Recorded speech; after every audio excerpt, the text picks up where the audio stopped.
मैं doctor Gabriel Khan से आचार्य राजनीति विज्ञान राजकीय महाविद्यालय अजमेर। हमारा जो आज का विषय है वह है थॉमस हॉब्स। थॉमस हॉब्स प्रमुख पश्चिमी राजनीतिक विचारकों में से एक है। प्रमुख पश्चिमी राजनीतिक विचारक हैं। थॉमस हॉब्स का हम पहले संक्षिप्त परिचय करेंगे। सबसे पहले संक्षिप्त परिचय, क्योंकि संक्षिप्त परिचय करना भी इसलिए आवश्यक है कि आपके अब अति लघुतरात्मक प्रश्न या वेरी शॉर्ट क्वेश्चंस आते हैं, उसमें कुछ भी पूछा जा सकता है। तो हम करेंगे थॉमस हॉब्स का संक्षिप्त परिचय। थॉमस हॉब्स का जन्म 1588 में मेम्सबरी के वेस्टपोर्ट में हुआ था। मेम्सबरी इंग्लैंड में है, मेम्सबरी के वेस्टपोर्ट में हुआ था। इनके पिता वेस्टपोर्ट में पादरी थे, परंतु अपने क्रोधी स्वभाव के कारण इनके पिता ने एक दूसरे पादरी पर हमला कर दिया, जिसके कारण उन्हें अपने 3 बच्चों और पत्नी को छोड़कर शहर से बाहर जाना पड़ा। उनको निकाल दिया गया। उनके जाने के बाद थॉमस हॉब्स का पालन पोषण उनके चाचा ने किया। थॉमस हॉब्स जब 4 साल के थे तो ही उन्होंने पढ़ना लिखना प्रारंभ कर दिया था। 6 वर्ष की आयु तक उन्होंने ग्रीक व लैटिन भाषा का अध्ययन प्रारंभ कर दिया था। जब वो 6 वर्ष के थे तो उन्होंने ग्रीक और लैटिन भाषा का अध्ययन प्रारंभ कर दिया था। मेम्सबरी में उन्होंने सन 1596 से 1603 1596 to 1603 1596 से 1603 तक ग्रीक व लैटिन भाषा का गहन अध्ययन किया तथा 14 वर्ष की आयु में उन्होंने यूरिपाइडिस के डी मीडिया का ग्रीक से लैटिन भाषा में अनुवाद किया। जो ग्रीक भाषा में थी उसका लैटिन भाषा में अनुवाद किया।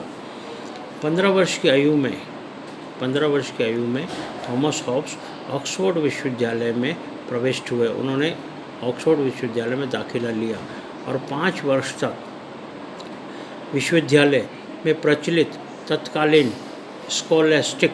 स्कॉलेस्टिक शिक्षा पद्धति के प्रति तीव्र घृणा लेकर स्नातक हुए। उनके मन में तीव्र घृणा थी, जो स्कॉलेस्टिक पद्धति थी वहाँ पर, उसके लिए उनके मन में तीव्र घृणा थी। स्नातक हुए ऑक्सफोर्ड यूनिवर्सिटी से। 1640 में थॉमस हॉब्स ने गणित शास्त्र को छोड़कर राजनीति शास्त्र की ओर अपना ध्यान आकर्षित किया। मतलब वो राजनीति शास्त्र की तरफ आए। उन्होंने निरंकुश राज सत्ता के समर्थन में एक पुस्तक लिखी और इसी कारण उनका इंग्लैंड में रहना अत्यंत कठिन हो गया। उनके ऊपर संकट आ गया कि वो इंग्लैंड में कैसे रहेंगे, क्योंकि उन्होंने एक किताब लिख दी थी। किसके लिए? एक पुस्तक लिखी निरंकुश राज सत्ता के समर्थन में एक पुस्तक लिख दी, जिसके कारण उनका रहना संकटपूर्ण हो गया और उन्हें वहाँ से भागना पड़ा और वो फ्रांस चले गए। 11 वर्ष की आयु तक वे फ्रांस में रहे और इस अवधि में उन्होंने डी सीवे, जो उनकी किताब का नाम है, डी सीवे की रचना की, जो 1642 में प्रकाशित हुई। 1642 में प्रकाशित हुई डी सीवे नामक पुस्तक, जो उन्होंने फ्रांस में लिखी थी। इसी अवधि में पेरिस से इंग्लैंड भागकर आए। यही जो अवधि थी, इसी अवधि में पेरिस से इंग्लैंड भागकर आए हुए युवराज और भावी राजा चार्ल्स द्वितीय के वो गणित शास्त्र के अध्यापक बने।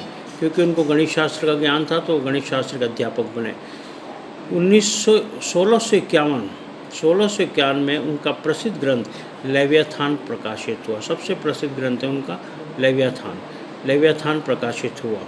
1651 में तो प्रसिद्ध ग्रंथ लेवियाथान प्रकाशित हुआ और 1655 में उन्होंने डी कॉर्पोर डी कॉर्पोर तथा 1659 में डी होमिनी, डी कॉर्पोर 1655 और 1659 में डी होमिनी नामक पुस्तक का प्रकाशन किया, प्रकाशित हुई इनकी पुस्तक। 1660 में कॉमनवेल्थ, 1660 में क्रॉमवेल द्वारा स्थापित कॉमनवेल्थ की समाप्ति हुई, क्रॉमवेल द्वारा स्थापित कॉमनवेल्थ की समाप्ति हुई। इंग्लैंड में राजतंत्र की पुनः स्थापना हो गई और पेरिस में उससे गणित पढ़ने वाला, जो पेरिस में उससे गणित पढ़ता था, जो उसका शिष्य था गणित का, युवराज चार्ल्स द्वितीय के नाम से ब्रिटेन की राजगद्दी पर बैठा। युवराज चार्ल्स जो भागकर आया था वो ब्रिटेन की राजगद्दी पर बैठा, तो इससे उनके जीवन का संकट टल गया। जीवन का संकट क्या हो गया? टल गया। राजघराने में हॉब्स का सम्मान बढ़ गया और चार्ल्स ने क्या किया, उनके लिए पेंशन की व्यवस्था भी कर दी। चार्ल्स जो प्रिंस चार्ल्स हैं उन्होंने उसके लिए पेंशन की व्यवस्था भी कर दी, किंतु उनके धार्मिक विचारों के कारण, क्योंकि उनके धार्मिक विचार थे, उस कारण कई बिशप उनसे नाराज़ हो गए। कई बिशप उनसे नाराज़ थे क्योंकि वो धार्मिक उन विचारों के कारण, उनके जो धार्मिक विचार थे उनके कारण कई बिशप नाराज़ हो गए। कई बिशपों ने तो यहाँ तक कह दिया कि इस नास्तिक को चिता पर जला देना चाहिए, इस नास्तिक को चिता पर जला देना चाहिए। 1668 में उन्होंने dialogue on the civil wars नामक रचना की। ये बहुत इम्पोर्टेंट है, कई रचनाएं का नाम बताएं क्योंकि एक एक लाइन के क्वेश्चन में ही आ जाते हैं। तो उन्होंने क्या किया, 1668 में किसकी रचना की? Dialogue on the civil wars की रचना की।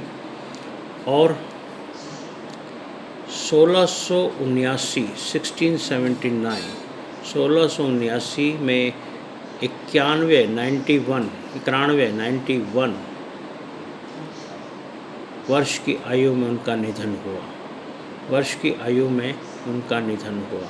ये था उनका संक्षिप्त परिचय, थॉमस हॉब्स का संक्षिप्त परिचय। अब आता है थॉमस हॉब्स की रचनाएं। कौन कौन सी रचनाएं लिखी? बहुत इम्पॉर्टेंट है क्योंकि रचनाओं को पूछा जा सकता है, रचनाओं के नाम पूछे जा सकते हैं। थॉमस हॉब्स दे के रचना का नाम दे के राइटर का नाम पूछा जा सकता है। तो विद्वान कौन थे? Thomas Hobbes. तो कौन कौन सी और कब कब रचना की, ये मैं आपको बता रहा हूँ। कई प्रकार की रचनाएं की, जिसमें पहली थी डी सीवे कब की उन्होंने? 1642 में, 1642। उसके बाद आती है डी कॉर्पोरे 1640 में, डी कॉर्पोरे 1640। फिर उनका सबसे महान ग्रंथ लेवियाथन सबसे महान ग्रंथ है लेवियाथन। इसकी रचना की उन्होंने 1651 में, 1651 में। उसके बाद आता है एलिमेंट्स ऑफ लॉ की रचना कब की उन्होंने? एलिमेंट्स ऑफ लॉ की रचना की 1650 में, 1650 में। फिर आता है डी होमिनी की रचना की उन्होंने 1659 में, और 1668 में, 1668 में एक और रचना की थी उनका, जिसका नाम है dialogue on the civil wars. एक और रचना की जिसका नाम है dialogue on the civil wars. ये 1668 में उन्होंने रचना की थी। हॉब्स की कई प्रकार की रचनाएं हैं, जिसमें सबसे प्रमुख रचना उनकी है लेवियाथन। ठीक है। अब नेक्स्ट टॉपिक जो आता है, ये तो था संक्षिप्त परिचय और इनकी पुस्तकों के नाम या रचनाओं के नाम। अब जो पहला टॉपिक आता है हॉब्स का, वो आता है हॉब्स का सामाजिक समझौता सिद्धांत। इसके नाम से आप समझ गए होंगे कि हॉब्स ने मानव के स्वभाव को लिया है। मानव के स्वभाव पर उनका पूरा का पूरा विश्लेषण है। मानव स्वभाव क्या है, मानव किस प्रकार सामाजिक समझौते करता है, सामाजिक समझौते का सिद्धांत। सामाजिक समझौते का सिद्धांत, इसमें हम करेंगे हॉब्स के राजनीतिक विचारधाराओं में, जितनी भी राजनीतिक विचारधाराएं हॉब्स की, उसमें सर्वप्रथम है हॉब्स का सामाजिक समझौते का सिद्धांत। सबसे पहले आता है हॉब्स का सामाजिक समझौते का सिद्धांत। उसके इस सामाजिक समझौते के सिद्धांत के विचार उसने अपनी प्रसिद्ध रचना लेवियथान में बताई थी। मतलब लेवियथान में इसके जो सामाजिक समझौते के विचार हैं उन्हें वो देखने को मिलते हैं। लेवियथान जो उसकी रचना है, जो उसने 1651 में की थी, उसमें इसके सामाजिक समझौते सिद्धांत के विचार देखने को मिलते हैं। उसके सामाजिक समझौते को निम्न प्रकार से समझा जा सकता। उसने अपने सामाजिक समझौते को 6 भागों में विभाजित किया था। 6 भाग दिए थे, 6 भागों में विभाजित किया था। तो इन 6 भागों को सामाजिक समझौता सिद्धांत यदि समझना है तो इन 6 भागों को भी समझना पड़ेगा। तो 6 भाग कौन कौन से हैं, पहले मैं आपको इसके पॉइंट्स बता दूं, फिर एक एक को लेंगे अपन। पहला है मानव स्वभाव का स्वरूप। मानव स्वभाव का स्वरूप। दूसरा है प्राकृतिक अवस्था। प्राकृतिक अवस्था। तीसरा है प्राकृतिक अधिकार और प्राकृतिक कानून। प्राकृतिक अधिकार और प्राकृतिक कानून। चौथा है समझौते के कारण। क्या क्या कारण हो सकते हैं समझौते के कारण। पांचवा है सामाजिक समझौते द्वारा राज्य की उत्पत्ति। सामाजिक समझौते द्वारा राज्य की उत्पत्ति। और छठा है राज्य का स्वरूप। राज्य का स्वरूप किस प्रकार का होगा ये इसमें बताया गया। तो ये 6 प्रकार हैं जो सामाजिक समझौते की व्याख्या करते हैं। 6 प्रकार के हैं। कौन कौन से? मानव, पहला है मानव स्वभाव का स्वरूप। दूसरा प्राकृतिक अवस्था। तीसरा प्राकृतिक अधिकार और प्राकृतिक कानून। चौथा समझौते के कारण। पांचवा सामाजिक समझौते द्वारा राज्य की उत्पत्ति।